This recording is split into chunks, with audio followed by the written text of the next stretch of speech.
Et aujourd'hui, l'invité politique, c'est Manuel Bompard. Bonjour. Bonjour. Vous êtes le directeur des campagnes de la France Insoumise, proche de Jean-Luc Mélenchon. Merci d'être avec nous pour vous interroger à mes côtés ce matin. Marcelo Westfred du Figaro pour Public Sénat. Bonjour Marcelo. Bonjour Cyril. Et bonjour Stéphane Vernet, directeur du bureau parisien de Ouest France, le plus grand quotidien francophone du monde. Votre interview, Manuel Bompard, sera retranscrite sur les sites internet de la presse quotidienne régionale à partir de 10h ce matin. Emmanuel Macron est sur Europe 1. Le gouvernement va dans la bonne direction concernant la taxation sur le diesel, a-t-il dit. Ce n'est pas parce que le gouvernement va prendre ou prend des mesures impopulaires que l'on va s'arrêter. Non, mais je pense qu'il ne va pas dans la bonne direction sur ce sujet. Il défend cette mesure au nom de l'écologie, c'est ce que j'ai entendu.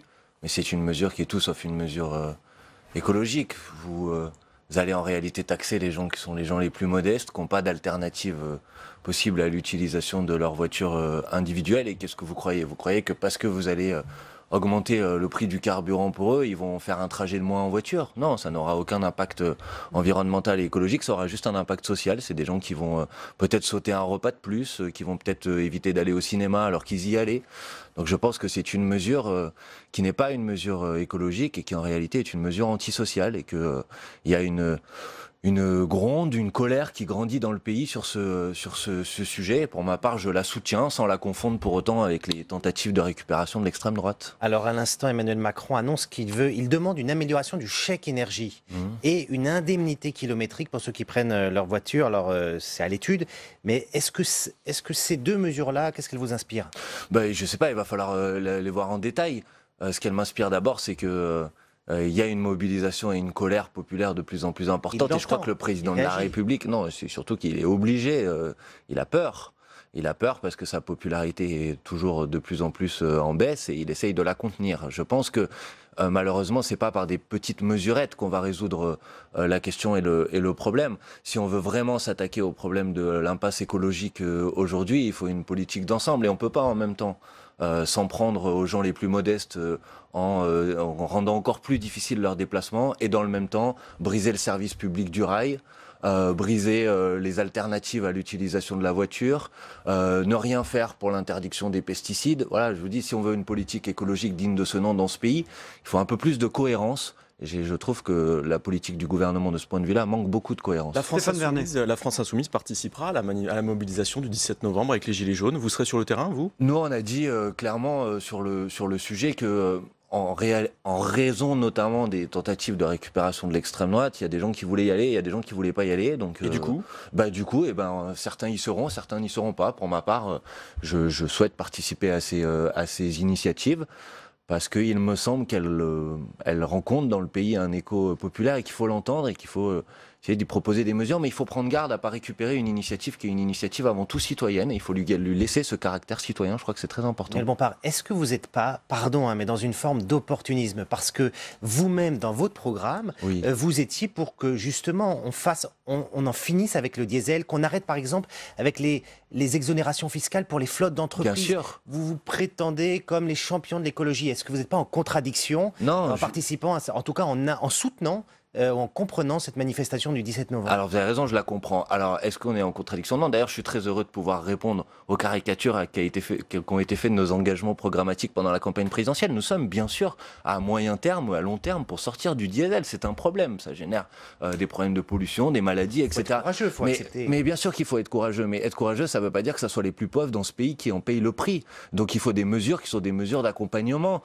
Il faut d'abord, effectivement, c'est ce que nous avons dit pendant la campagne, passer par la taxation des flottes des entreprises. Il ne faut pas que ce soit les gens qui n'ont pas d'autres alternatives possibles à l'utilisation de leur voiture qui soient obligés d'en payer le prix. Par exemple, on pourrait mettre en place une TIP flottante. Il y a des choses qui sont possibles pour faire en sorte que ce ne soit pas les gens les plus modestes qui payent le prix de ça. Alors, est-ce qu'après, il faut s'en occuper? Est-ce qu'il faut aller vers une transition? Mais il faut aller vers une transition, bien sûr, mais une transition y compris au mode de fonctionnement de l'ode à la voiture individuelle comme modèle de société. Ça, c'est pas possible. Donc, il faut développer les transports en commun, il faut développer le rail, il faut faire en sorte de passer par le ferroutage davantage que d'avoir des camions sur les routes. Il y a plein de choses qu'on peut faire, mais malheureusement le gouvernement fait tout l'inverse. Quand il brise le service public du rail ou quand il fait rien pour le ferroutage, ce qui fait que ça rend de plus en plus difficile le fait de pouvoir le faire à l'avenir, voilà, je crois qu'il se trompe et qu'il fait les choses dans le mauvais sens. Donc bien sûr qu'il faut tenir compte de l'impératif environnemental, mais cessons de croire que ce sont les personnes les plus modestes dans ce pays qui sont coupables des problèmes écologiques, et cessons de leur faire payer la facture. Stéphane Vernet. Vous avez suivi l'autre séquence du moment, l'itinérance mémorielle initiée par Emmanuel Macron. Qu'est-ce que vous inspire cette opération, au cours de laquelle il mélange la commémoration du centenaire, il parle des européennes, des annonces pour le pays. C'est une bonne ou une mauvaise méthode? Quel est votre regard là-dessus? Moi, je suis très inquiet et très en colère sur l'utilisation des moyens gouvernementaux dans une perspective électoraliste des prochaines élections européennes. Voilà, je trouve que cette séquence y participe, mais il n'y a pas que cette séquence. On a eu le droit à ce clip de campagne pour appeler à voter pour les élections européennes, qui est en réalité un clip de propagande pour les candidats de La République En Marche. On assiste à soi-disant des grandes consultations citoyennes sur l'Europe, qui en réalité, à chaque initiative de ce type, sont des actions de propagande pour les listes gouvernementales. Je trouve que ça pose un vrai problème démocratique. Pardon, en quoi l'itinérance, c'est-à-dire l'hommage, le centenaire? Je réponds à la question de monsieur qui dit que c'est une manière de coupler aussi les élections européennes. Donc de ce point de vue-là, je trouve que c'est un problème, une difficulté. Maintenant, est-ce qu'il faut commémorer des aspects mémoriels? Bien sûr qu'il faut le faire, et je crois que le président est dans son rôle quand il fait ça. De ce point de vue-là, j'ai pas de difficulté. Mais mixer ça avec un discours électoraliste en vue des prochaines élections européennes me semble être un problème démocratique. Le président de la République n'est pas le chef d'un clan ou d'une bande ou d'un parti. C'est le garant de l'État. C'est notre représentant, et de ce point de vue-là, je crois qu'il doit avoir une certaine forme de neutralité. Il y aura deux annonces aujourd'hui, a priori. Enfin, d'abord, il va aller rendre compte il va aller rendre hommage à l'armée noire, aux tirailleurs qui sont venus, les armées coloniales, et puis sans doute une annonce d'une panthéonisation autour de la figure de Maurice Genevoix, l'écrivain, qui a beaucoup écrit sur la Première Guerre mondiale. Qu'est-ce que vous en pensez de ces deux initiatives? Vous applaudissez? Je pense que c'est, en tout cas, le fait de reconnaître que dans nos deux guerres mondiales, un certain nombre de soldats n'étaient pas des soldats issus de ce qu'est aujourd'hui la France, mais qui étaient issus du monde colonial. Je pense que c'est très important. Je pense que c'est effectivement un acte de mémoire qui me paraît très utile pour la suite. Donc vous voyez, le président de la République ne fait pas que des choses mauvaises, mais ce qu'il ne faudrait pas, c'est qu'il les instrumentalise avec des objectifs et des vues politiciennes. Et ça, je trouve que c'est un vrai problème. Encore une fois, je profite de ce micro pour le dénoncer fermement. Les élections doivent permettre la confrontation démocratique entre des projets de société, et je crois qu'il ne faut pas s'emparer de sujets qui sont des sujets lourds comme la mémoire pour essayer de faire avancer son camp. Il y a quelques minutes, Emmanuel Macron a dit « Cela fait 1 an et demi que je suis au pouvoir, simplement. On ne peut pas tout me reprocher. » Bien sûr qu'on ne peut pas tout lui reprocher, ça c'est une évidence, mais par contre on peut quand même lui reprocher ce qu'il a fait depuis 1 an et demi. Et depuis un an et demi, malheureusement, et d'ailleurs les Français l'ont vu et le comprennent et le ressentent comme tel, sa politique va dans le mauvais sens. Elle ne répond pas aux impératifs sociaux, elle est injuste, ça je pense que tout le monde en convient aujourd'hui, mais elle est aussi inefficace.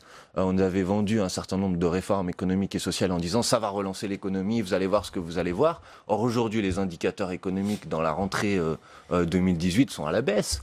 Donc voilà, je trouve que c'est une politique encore une fois injuste, inefficace, et auquel il faut changer. Autre séquence du moment, le fait divers dramatique de Marseille. Ouais. Est-ce que Jean-Luc Mélenchon a eu raison d'être aussi prompt dans la dénonciation du caractère social de ce drame? Quels sont ces éléments quand il dit c'est les maisons des pauvres qui tombent? Qu'est-ce qu'il a en tête à ce moment-là? Écoutez, d'abord, Jean-Luc Mélenchon est député de la circonscription. Donc il connaît bien le secteur, il connaît bien le quartier. Je pense que c'était normal sa présence sur les lieux, elle était attendue. Quand on écoute ce qu'a dit Jean-Luc Mélenchon, il a dit d'abord que nous devions nous soucier du sort des gens. On ne sait pas aujourd'hui s'il y a des victimes, pas des victimes. On sait qu'il y a des disparus, malheureusement. Et donc je pense que le premier acte, c'est un acte de solidarité, d'émotion. Un acte de solidarité aussi, ce qu'il a dit, en appelant la population marseillaise à venir aider les gens qui sont là. Puis après, ça n'enlève rien à l'analyse d'une circonscription qui est parmi les plus pauvres de France, d'un quartier qui est parmi les plus pauvres de France, et de situation d'insalubrité dans le logement à Marseille, mais en France de manière générale. La Fondation Abbé Pierre, elle parle de 3 millions de logements qui sont dans un état insalubre. Et je pense que dans un pays riche comme le nôtre, on ne peut pas accepter qu'il y ait 3 millions de personnes qui vivent dans des conditions de vie qui sont indignes d'une république comme la nôtre. Et je pense que c'est normal d'en dénoncer cette indignité. Mais est-ce que c'est normal de le dénoncer alors que les sauveteurs sont encore en train de fouiller les gravats, qu'on n'a pas encore retrouvé les possibles personnes décédées, d'arriver, de dénoncer les marchands de travail, les marchands de sommeil, c'est-à-dire de tout de suite politiser et polémiquer. Non, mais encore une fois, la récupération. C'est un peu rapide. Non, je crois pas. Écoutez, comme je vous l'ai dit, si vous regardez les premiers mots et les premières déclarations de Jean-Luc Mélenchon, c'est d'abord des mots d'affection et des mots de solidarité. Mais est-ce qu'au nom de cette affection et de cette solidarité, on doit refuser de voir les responsabilités et les difficultés? Est-ce qu'on est obligé d'attendre un drame pour pouvoir se soucier de ces populations qui vivent dans des conditions qui sont dans des conditions indignes? Je ne sais pas si vous savez que, par exemple, à Marseille, mais dans tout le pays, il y a des centaines de milliers de logements qui ont des problèmes d'humidité, que chez les enfants, ça augmente, c'est les chiffres de la Fondation Abbé Pierre, c'est pas les miens, entre 1,5 et 3,5 fois les risques de maladies pulmonaires, de maladies respiratoires. Est-ce qu'on peut enfin s'attaquer à ces problèmes-là? Est-ce qu'on trouve ça, je sais pas, ça nous rend tous malades de vivre dans un pays dans lequel il y a des enfants qui, parce qu'ils grandissent dans des endroits comme ça, ont plus de risques de maladies. C'est pas normal, on peut quand même dénoncer ça. Je crois pas que ça soit de la récupération, je crois que ce soit de la lucidité et de la colère, parce qu'on est tous en colère. Dans l'actualité, il y a aussi cette loi de 1905 que le président ne voulait pas toucher pendant la campagne. Et finalement, l'opinion nous apprend qu'il va la modifier pour s'assurer que les associations cultuelles, notamment musulmanes, disons les choses, ne soient pas sous l'influence des pays étrangers. Quelle est la position de la France Insoumise là-dessus? Non, la position de la France Insoumise, c'est qu'il faut faire appliquer la loi de 1905 dans son intégralité et sans la modifier. Je pense qu'elle est un arsenal législatif aujourd'hui suffisant. Si on accepte de ne pas la remettre en cause, elle a été trop remise en cause, la loi de 1905, depuis sa mise en œuvre et depuis sa mise en place. Vous vous opposerez à une adaptation? Encore une fois, moi je ne vais pas m'opposer par principe à une adaptation, il faudrait voir ce qu'il y a à l'intérieur, mais souvent, derrière le vocable d'adaptation, en réalité, on veut remettre en cause le principe de laïcité. Et pour ma part, je suis très attaché au principe de laïcité. Je pense qu'on devrait aller plus loin, notamment dans le rapport à l'enseignement, dans tous ces conseillers régionaux qui votent des subventions aux établissements confessionnels. Voilà, je crois qu'il y a beaucoup la question de la laïcité est une question encore très actuelle aujourd'hui. Je crois que c'est pas l'adaptation qui est posée, c'est son application stricte de la loi de 1905. En tout cas, c'est ce à quoi j'appelle. C'est Manuel Bompard, directeur des campagnes de la France Insoumise, qui est notre invité politique ce matin. On passe aux européennes. Oui. Serez-vous d'abord tête de liste aux élections européennes pour la France Insoumise? Non, on verra. Alors la France Insoumise, elle a commencé à désigner ses candidats. En avez-vous envie? Ah, bien sûr, moi j'en ai envie, je serai en tout cas très engagé dans cette bataille. Mais après, vous savez, nous on a un comité électoral, c'est une méthode un peu innovante avec des gens tirés au sort qui établissent cette liste. Ils vont rendre leurs travaux à la fin du mois de novembre. Et moi, j'ai toute confiance en elles et en eux pour faire la liste qui soit la liste la plus efficace possible. En tout cas, ils ont fait l'honneur de me mettre dans les premiers candidats. Donc, je serai dans tous les cas dans les premiers candidats et je suis très motivé pour mener cette bataille, bien sûr. Vous parlez de méthode innovante. Il y a eu des critiques sur la méthode, notamment dimanche, une tribune, un candidat, un ancien candidat malheureux, déçu, qui dit que finalement, c'est une organisation très horizontale qui reposerait sur 3 personnes, dont vous. Est-ce qu'il faut prêter foi à ce type de critiques? Comment vous réagissez par rapport à ça? Je crois que quand vous êtes dans un processus de désignation de liste, vous avez beau avoir une méthode qui est une méthode extrêmement innovante, il y a forcément des déceptions. Vous savez, une liste des élections européennes... Mais vous l'avez entendu cette critique? Non, j'ai entendu la déception. La tribune? J'ai entendu la déception. Vous savez, il y a 79 candidats, il y avait à peu près 650 personnes qui ont déposé leur candidature. Donc qu'il y ait des gens déçus, c'est normal. Après, au nom de cette déception, et là je suis plus d'accord, je ne crois pas qu'il faille théoriser sur un fonctionnement de la France Insoumise qui me paraît être au contraire un fonctionnement très innovant, beaucoup basé sur l'autonomie, la prise d'initiative des insoumis qui font un petit peu ce qu'ils veulent un peu partout sur le territoire avec un document qui nous engage tous qui est le programme de la France Insoumise qui s'appelle l'Avenir en commun. Qu'il y ait des déceptions, je le comprends, qu'on les théorise pour à la fin se retrouver finalement à attaquer la France Insoumise et je pense que ça c'est pas une bonne chose. D'une manière générale, est-ce qu'il y a eu des séquelles au sein de votre mouvement par rapport au dernier coup de sang de Jean-Luc Mélenchon? Je crois pas qu'il y a eu de coup de sang, je crois qu'il y a eu un coup de sang. Non, je crois qu'il y a eu une opération, une instrumentalisation politique de la justice et de la police. Il y a eu des images très fortes. Il y a eu une réaction très vive et moi Pour ma part, en tout cas. Ça n'a pas laissé de séquelles en interne? Non, je crois que c'est l'inverse. Et auprès de vos électeurs non plus? Ben, ça nous verrons. Selon vos enquêtes d'opinion et vos codes de popularité, il y en a eu. Mais vous savez, je pense que tout ça, c'est des mesures d'opinion qui ne veulent pas dire grand-chose. Moi, ce que j'observe, en tout cas, les signaux que j'ai, c'est des militants, des sympathisants de la France Insoumise qui sont très agacés, très énervés par l'utilisation de la voie judiciaire dans le cadre du débat politique. Voilà. Et ça, c'est une constante. Je veux dire, ce n'est pas une situation que française. C'est une situation internationale. En Amérique du Sud, on utilise de plus en plus la voie judiciaire pour combattre ses oppositions. Et c'est une situation française aussi, mais qui ne s'applique pas qu'aux politiques. Vous avez de plus en plus une criminalisation de l'opposition syndicale, une criminalisation de l'action associative. Et je crois que c'est très inquiétant pour la démocratie. Emmanuel Bompard, à l'instant, Emmanuel Macron dit sur Europe 1, il revient sur l'affaire Benalla assez longuement et il dit il n'y a pas eu de milice privée, il n'y a pas d'affaire d'État et on a perdu tout esprit de mesure dans ce dossier. Quelle est votre réaction?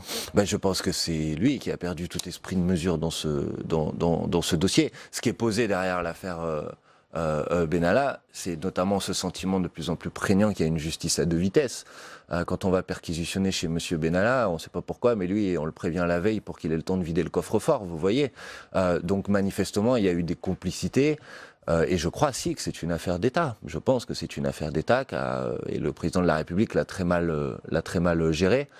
Je trouve que sa justification aujourd'hui n'est pas à la hauteur de l'ampleur du problème. Il a été dans une solidarité, dans une défense de M. Benalla que je ne comprends pas.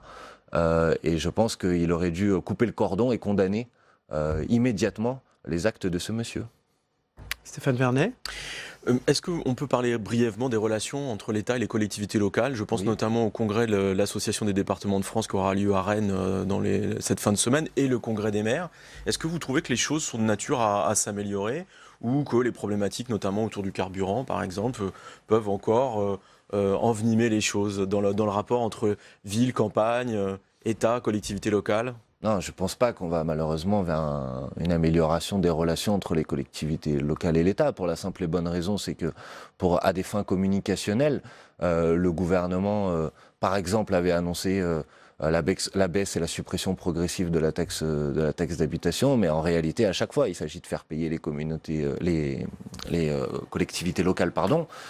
Donc je pense que les collectivités locales ont quand même l'impression d'être un peu les dindons de la farce de la politique gouvernementale et ils n'ont pas tout à fait tort, quoi. Donc je ne crois pas que la politique gouvernementale aujourd'hui, malheureusement, encore une fois, soit de nature à améliorer ces relations-là. Vous avez aujourd'hui des collectivités locales qui ont de plus en plus de compétences, de plus en plus de problèmes à résoudre, mais de moins en moins de moyens. On parlait d'Europe tout à l'heure, les politiques de critères d'austérité imposés par la Commission européenne et appliqués avec zèle, c'est évident par le gouvernement français, se traduisent aussi par des compressions toujours sur les collectivités locales et qui pourtant ont toujours toutes ces missions-là à remplir. Donc merci, je crois qu'elles sont dans une situation difficile. Merci beaucoup, directeur de campagne de la France Insoumise, d'avoir été notre invité politique.